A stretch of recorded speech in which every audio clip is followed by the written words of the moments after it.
Belum sih. Oke, sip. Jadi gini, suatu muatan itu punya suatu sifat, yaitu bisa bergerak ketika dia dihubungkan dengan kawat pengantar.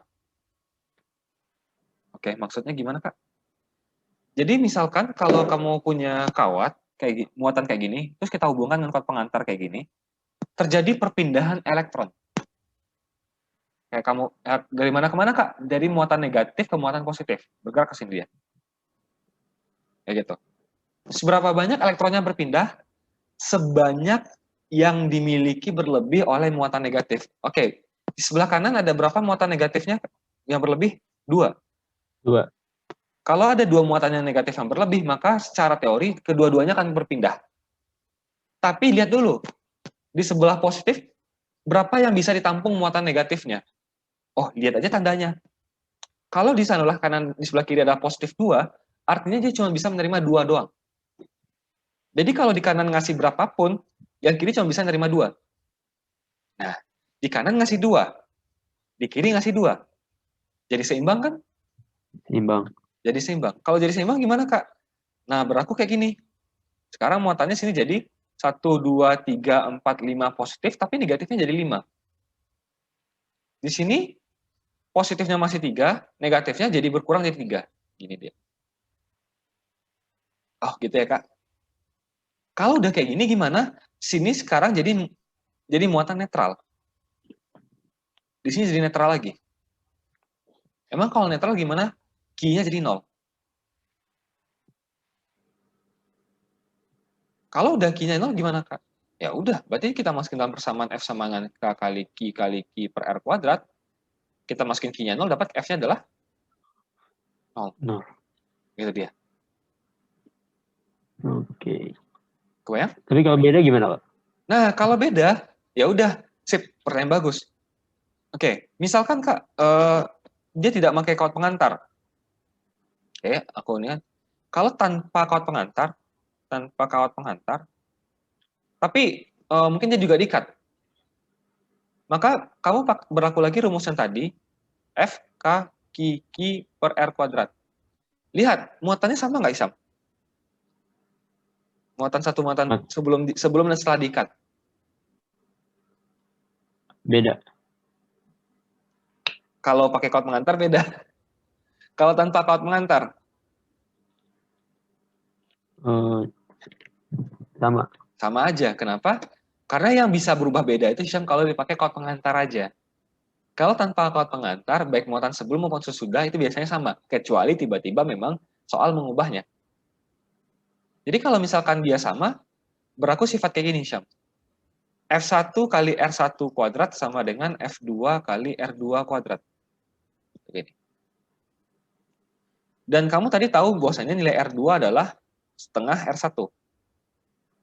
Atau kita dapatkan F1 R1 kuadrat sama dengan F2 kali setengah R1 kuadrat. Dapat sini adalah F1 kali R1 kuadrat sama dengan F2 kali seperempat R1 kuadrat. R1-nya coret. Dapat F2 adalah 4R1. Atau, 4F1, mohon maaf. 4F1 atau 4 kali 18. Dapat kita 72 Newton. Jadi gini, terlihat di sini bahwasanya gayanya menjadi lebih besar daripada sebelumnya. Cuman, tidak ada jawabannya kalau kita cari di soal tadi. Di soal tadi kan jawaban terbesar adalah 24 Newton kan? Gitu. Kebayang? Yang tanpa kawat belum sih? Ini tanpa kawat pengantar. Yang di mana masih belum kebayangnya? Bedanya sama yang pakai kawat pengantar apa ya? Oke, kalau pakai kawat pengantar, Isyam, ketika dihubungkan dengan kawat, dia terjadi perpindahan elektron. Oh. Perpindahan elektronnya gimana, Kak? Nah, lihat di sebelah kiri kelebihan 2 elektron. Sebelah kanan itu kelebihan elektron. Kelebihan berapa, Kak? 2. Sebelah kiri kekurangan 2. Dihubungkan dengan ke pengantar. Ya udah yang 2 sebelah kanan pindah semuanya ke kiri. Akibatnya apa? Di kanan tidak lagi berlebihan. Di kiri tidak lagi kekurangan. Gitu. Oh, Akibatnya apa? Ketika udah berpindah semuanya, sekarang mereka jadi netral. Kalau udah netral gimana, Kak? Muatannya jadi 0. misalnya yang sebelah kanan plus 5 Kak. Terus sebelah Ya, kirinya cuma min 2. Jadi Q-nya jadi 3 sama 0. oke. Pertanyaan yang sangat bagus. Misalkan di sini ada plus 5, di sini berapa tadi? Min 2. Min 2. Oke. Dihubungkan dengan kawat pengantar, ini di kanan itu artinya dia melepas 2 maksimal yang bisa dilepasnya. Di kanan dia cuma bisa menerima maksimal 5. Masih bisa nggak? Bisa nggak dia menerima semua 2 itu? Bisa. Bisa kan? Akibatnya apa? Di kanan, di kiri jadi plus 3. Di kanan menjadi 0. Atau di sini jadi netral, di sini jadi tetap masih muatan. Gitu. Kalau masuk persamaan gimana, Kak? Sama juga jadinya 0. Karena apa? Persamaan kan rumusnya adalah F kali Q1 kali Q2. Kalau Q1 aja 0, mau yang lain berapapun nilainya tetap juga 0. Gitu. Oh, Poinnya apa, Kak? Poinnya adalah kalau ada muatan yang dihubungkan dengan kawat penghantar, kamu cuma harus pastikan apakah eh, ketika setelah dihubungkan dengan penghantar itu dia masih ada netral atau enggak. Gitu. Kak, memang mungkin Kak setelah dihubungkan dengan kawat pengantar dia kedua-duanya, misalkan Kak jawabannya plus 5 jadi min 2. Setelah dihubungkan kawat pengantar jadi plus 3 minus 1. Mungkin nggak Kak? Nggak mungkin. Pasti salah satu netral. Entah eh yang kelebihannya itu tuh jadi cukup, atau yang kekurangannya jadi cukup. Tidak mungkin nanti setelah dihubungkan dengan kawat pengantar, yang kekurangan masih kekurangan, yang kelebihan masih kelebihan. Nggak mungkin. Gitu, Isyam. jadi kalau udah kata kawat pengantar tuh hasilnya 0 gitu. Iya, Oh, kasarnya itu ngomongnya. Udah ada kawat pengantar hasilnya pasti 0. Kecuali udah lagi-lagi, gimana? apa? Kecuali dari soalnya itu bilang, setelah dihubungkan dengan pengantar, muatannya yang tadinya minus 2 jadi minus 1. Yang jadi plus 2 jadi plus 3 gitu. Misalkan. Itu kalau itu lain cerita lagi kita. Oh, ya gitu. Nah, tapi Kecuali kalau ya gimana? kecuali kalau di soalnya diketahui baru nggak mungkin 0. Nggak mungkin 0. Nah, kalau tanpa kawat pengantar gimana, Kak? Tanpa kawat pengantar itu kan, berarti kan dia masih diikat lagi kan? Cuman diikatnya bukan pakai kawat pengantar kan? Iya. Ya diikatnya dengan apa? Ya apapun. Kalau diikat dengan apapun ya udah berlaku persamaan ini. Gini, gitu. Kalau udah dapat persamaan itu gimana, Kak? Ya udah tinggal masukin aja. Kamu tahu R2-nya adalah setengah R1. Biasanya kita dapatkan nilai persamaannya, selesai. Gitu. Oke. Paham, Bayang? nggak? Bayang. Bayang, shape. Nah, nama aku di sini masih nama profesional ya. Oke. Ada yang tanyakan di sini? Udah sih tadi. Oke, sip.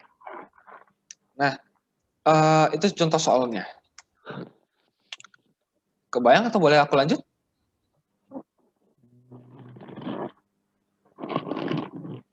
Lanjut. Aku lanjut dulu.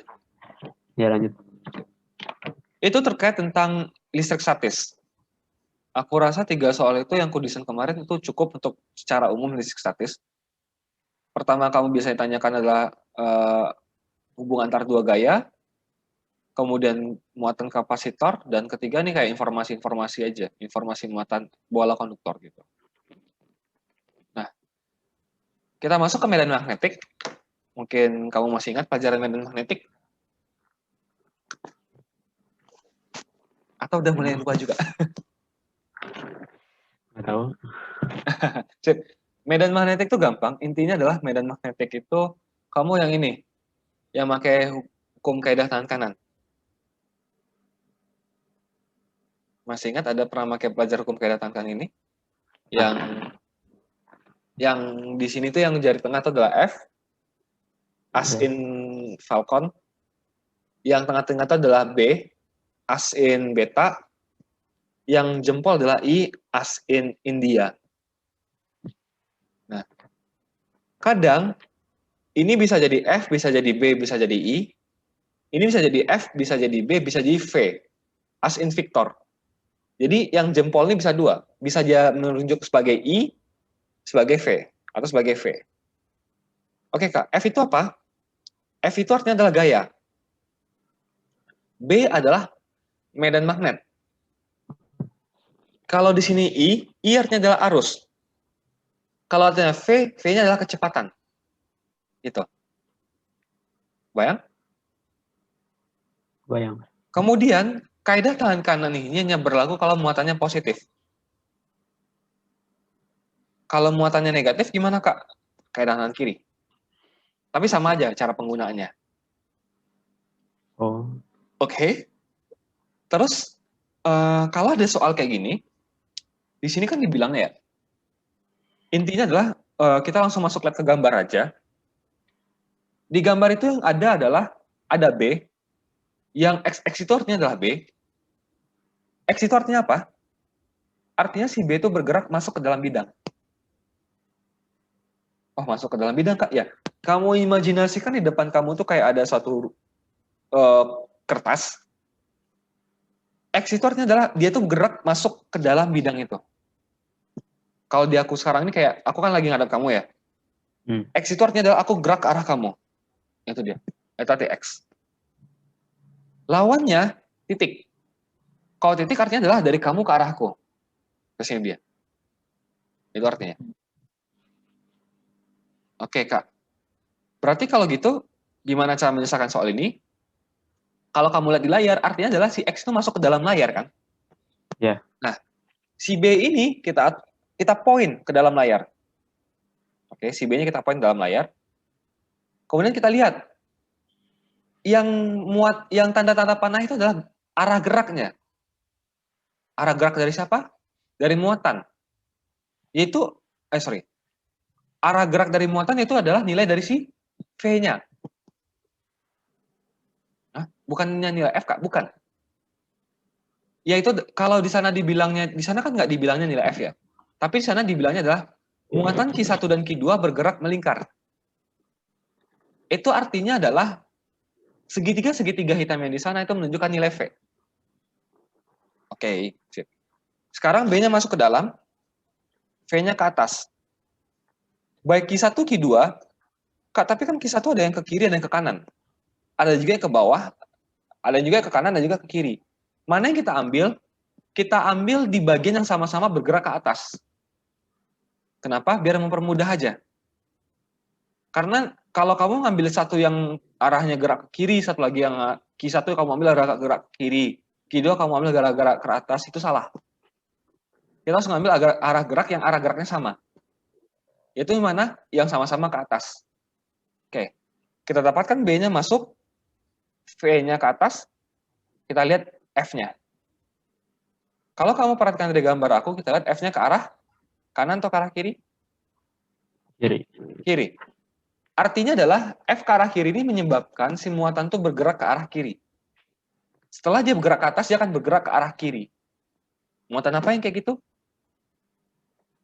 Q1 atau Q2? Ke atas ke kiri. Q1. Ya, Q1. Berarti kalau kayak gitu gimana, Kak? Artinya Q1 itu muatannya positif. Karena memenuhi kaidah tangan kanan. Medannya ke dalam, V-nya ke atas, kemudian Q1 itu dia geraknya ke arah kiri. Melingkarnya itu ke arah kiri. Artinya apa? Q1 itu memenuhi seluruh kaidah tangan kanan, artinya Q1 muatan positif. Gitu. Kebayang? Yang ke kiri apanya, Kak? Tadi? F-nya, gayanya. Oh, ya. Gayanya ke kiri. Gaya ke kiri ini menyebabkan tadi si Q1 berputarnya ke arah kiri. Itu dia.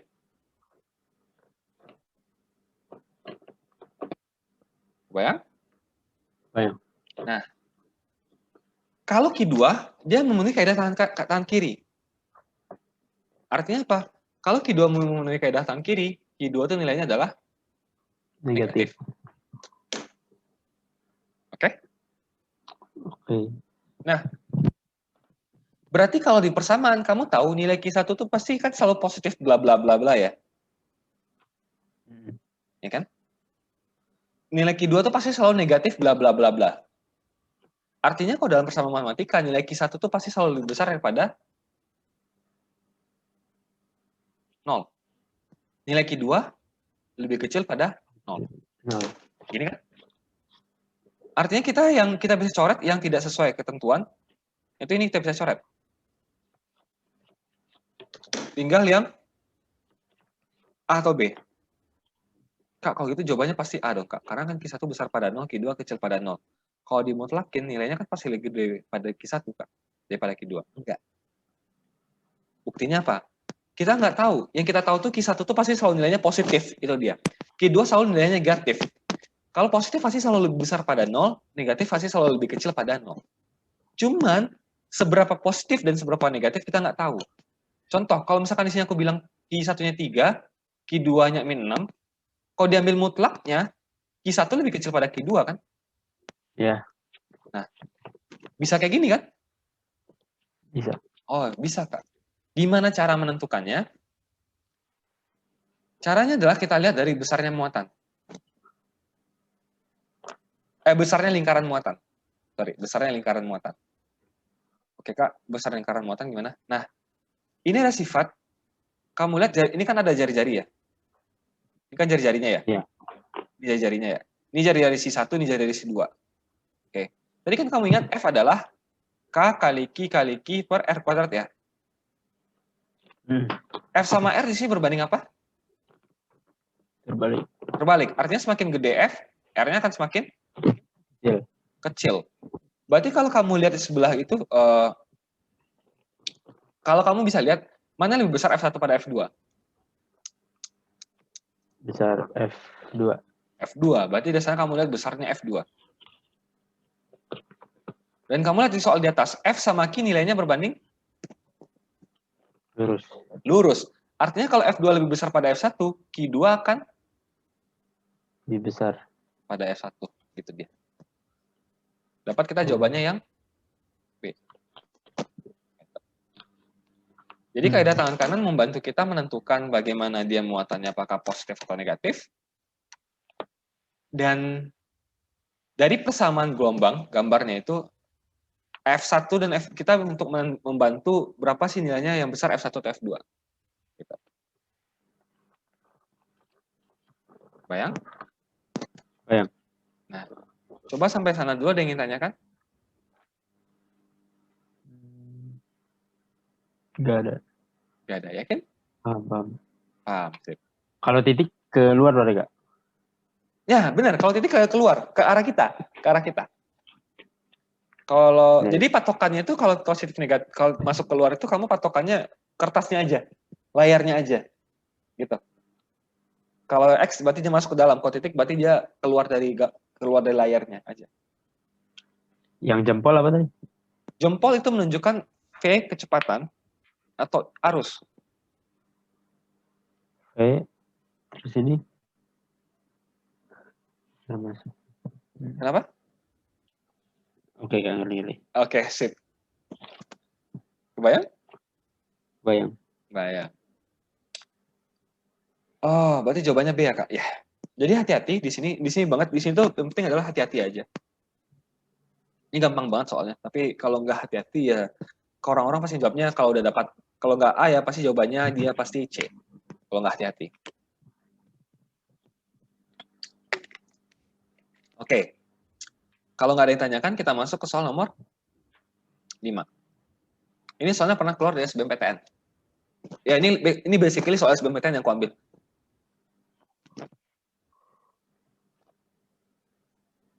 Oke, mungkin Hisham bisa baca dulu. Karena agak sedikit panjang soalnya.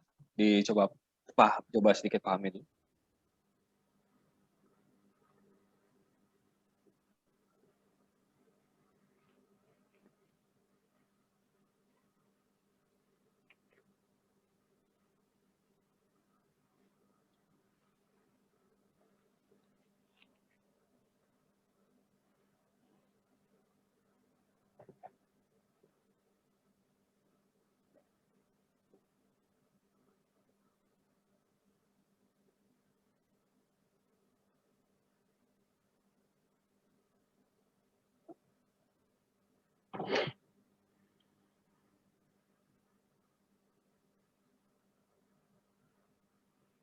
Udah Kak. Oke. Kalau kamu baca baik-baik, itu sebenarnya apa sih namanya? Kalau di soal yang fisika itu kamu kayak apa sih namanya? Ada suatu muatan, ada suatu apa sih? Kalau kamu pernah tuh soalnya kayak gini. Di soal ini kayak gini muatan, tapi 2 dimensi gitu. Di sini ada muatan, di sini ada batang. Terus batang tuh dia bisa gerak ke kiri atau gerak ke kanan, gitu kan? Iya. Nah, cuman itu kan di apa ya Kak? Itu kan kalau misalkan kita pakai 2 dimensi ya Kak. Iya. Sekarang kalau 3 dimensi gimana? Sama aja. Nggak ada bedanya. Oke. Untuk batang ini, yang membedakan 2 dimensi sama 3 dimensi adalah kalau kamu ingat rumusnya itu adalah ini. F-Bill. Masih ingat? Nggak ingat. Jadi, medan magnet yang bergerak pada suatu batang dalam lintasan, itu rumusnya adalah ini. B itu apa? Medan magnetnya. I itu apa? Arus yang bekerja padanya. L itu apa? L adalah panjang batangnya. Atau kalau misalkan kamu nggak tahu yang ini, kita bisa pakai yang ini. Becky V. Ada 2 rumus dia.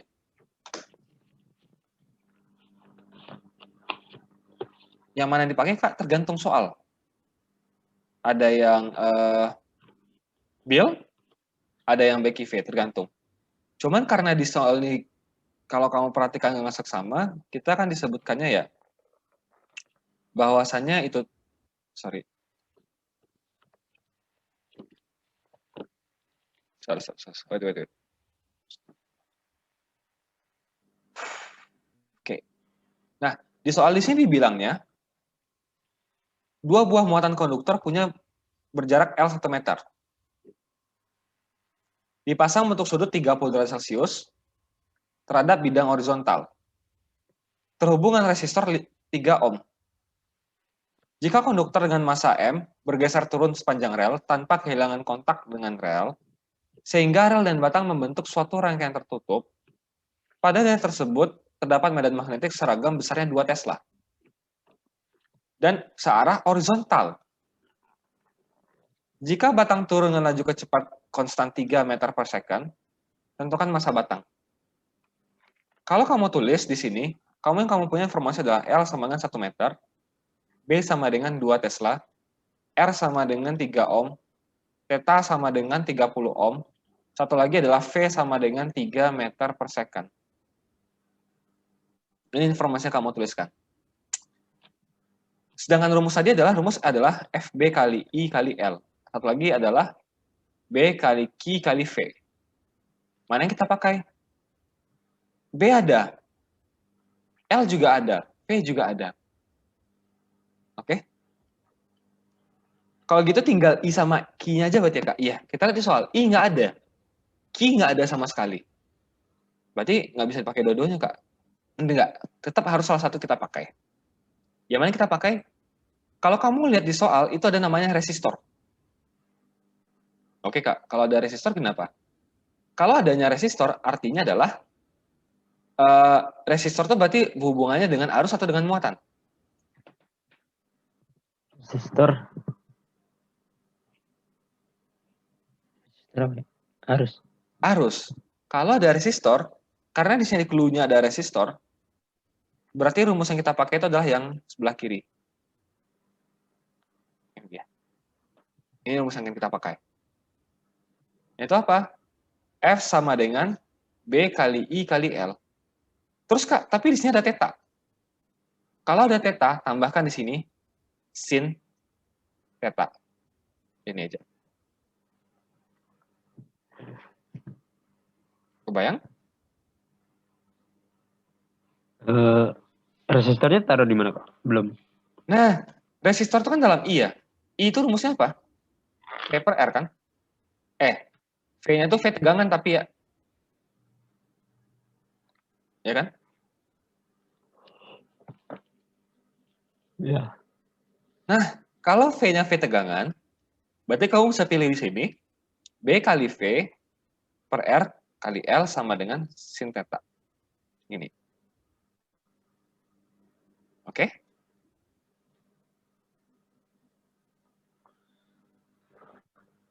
Terus, nyari V-nya gimana, Kak? Nah, nyari V itu, rumusnya adalah B kali L kali V kecepatan. Ini rumus untuk GGL. Kalau kamu buka buku kamu ada nama pelajarannya gaya gerak listrik. Ini rumusnya. Oh, V-nya bukan pakai yang itu, Kak. Yang Nah, 3M. jadi V sebelah kiri itu artinya adalah V sebelah kiri itu artinya adalah tegangan. V yang sebelah kanan artinya arus. Gitu. Jadi kalau V, sorry. Jadi V di sini itu artinya adalah tegangan. Di sini artinya adalah arus. Kebalik. Sorry. Kecepatan.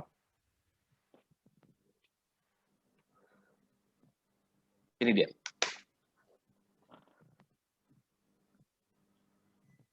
Oh. Gitu. Jadi kita bisa nyari tegangan dengan menggunakan bantuan B, L, dan of course kecepatan itu sendiri. Bayang? Baik. Nah, berarti kalau gitu gimana, Kak? Ya sudah, kita tinggal masukin dalam persamaan aja. Kita cari dulu nilai si tegangannya dulu.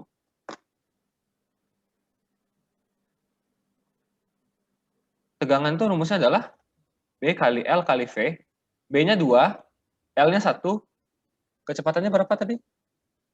3. Berarti dapat kita V-nya adalah 6 volt. Masukin dalam rumus, B sama dengan B kali V per R kali L kali sin theta. Dapat kita di sini nilainya adalah B-nya dia adalah 2, V-nya adalah 6, R-nya adalah 3, L-nya adalah 1, sin theta-nya adalah sin 30 ya, berarti setengah ya.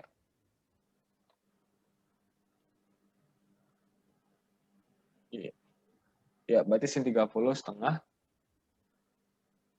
Oke, sampai sana kebayang?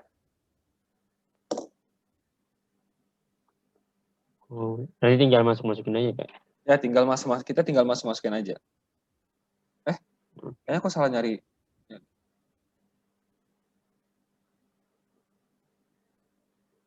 Oh, aku lupa. Di sini juga ada sin theta-nya, sorry, mohon maaf. Di atas juga ada sin theta-nya. Di BLV juga. Kalau di F ada sin theta, di V-nya juga ada sin theta di sini. Sin theta. Ini juga ada sin theta. Berarti kali setengah di sini, dapat sin 3 volt. Ya, 3 volt di sini. Sorry, aku lupa. Satu. Di sini juga ada sin theta. Oke. Setelah itu, ini kita selesaikan, dapat kita nilainya adalah, kalau kamu cari, dapat nilainya 1 Newton. Oke? Nah, kemudian setelah ini, F1 Newton itu, kalau digambar itu, kalau kita gambarkan secara dimensi, itu adalah F yang mendorong dia ke atas. F yang mendorong dia ke atas. Sedangkan benda itu kan ada gerak berat ya. Dan berat itu yang membuat berat itulah yang membuat benda itu pada dasarnya dia jatuh. Oke? Oke. Nah, tapi kalau Hisham ingat, yang membuat dia jatuh ke bawah itu bukan W-nya, tapi ininya, W yang ke arah sini, WX-nya. Selalu ini. Di mana WX itu adalah W sin theta. Kayak gini dia. Dan nilai, kalau dari gambar kita bisa tahu F itu nilainya pas sama dengan W sin theta. Di mana F nilainya 1 sama dengan M kali G kali sin 30. Atau aku dapat sini nilainya adalah 1 sama dengan M kali 10 kali setengah. Dapat aku nilai M adalah 1/5. Atau 0,2 kg. Ini dia. Jadi benda itu sebenarnya jatuh ke bawah dengan gaya sebesar W sin theta. Tetapi oleh medan magnet dia diberi gaya ke atas sebesar F. Dan nilai F itu sama dengan W sin theta. Kok bisa sama, Kak? Karena di soalnya dibilang benda tuh turun dengan kecepatan. Emang kalau turun dengan kecepatan gimana? Kalau dia turun dengan kecepatan, artinya percepatan benda sama dengan 0. Kalau percepatan benda sama dengan 0, artinya adalah F dan Wx itu nilainya pasti sama. Gitu.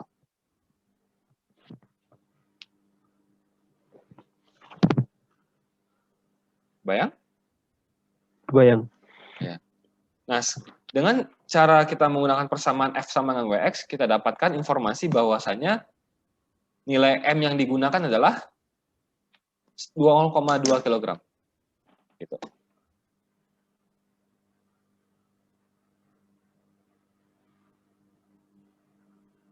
Kebayang? M-nya buat apa, Kak? Soalnya nanyain M. Oh, soalnya nyariin. Iya. Hmm.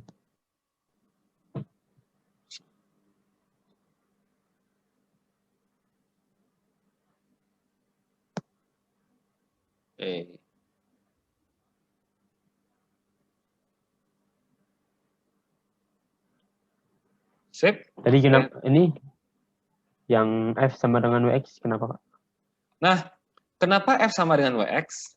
Karena dibilangnya di soal itu nggak jelas, di sini dibilangnya dia turun dengan membentuk laju konstan. Kalau ada suatu benda turun dengan kelajuan konstan, artinya percepatan pada benda tersebut tidak ada. Karena kan kalau percepatannya ada, lajunya nggak konstan. Tapi karena lajunya konstan, percepatan tidak ada, artinya kalau percepatan tidak ada, F sama dengan nilainya, pasti F itu sama dengan Wx nilainya. Oh. Selalu, Kak? Iya. Kenapa? Kenapa F sama dengan Wx? Karena kamu pasti ingat rumusnya, sigma F kan sama dengan M kali A ya? Kalau kamu ingat kan sigma F sama dengan M kali A. Kalau percepatannya nggak ada, ya udah sigma F kan pasti sama dengan 0. Kalau A-nya nggak ada. Kalau A-nya nggak ada, ya udah sigma F sama dengan M kali 0. Kalau ada M kali 0, Kak, oh ya udah, berarti F sama dengan Wx. Gitu. Oh iya, ngerti. Bayang? Bayang. Nah, itu ini ya.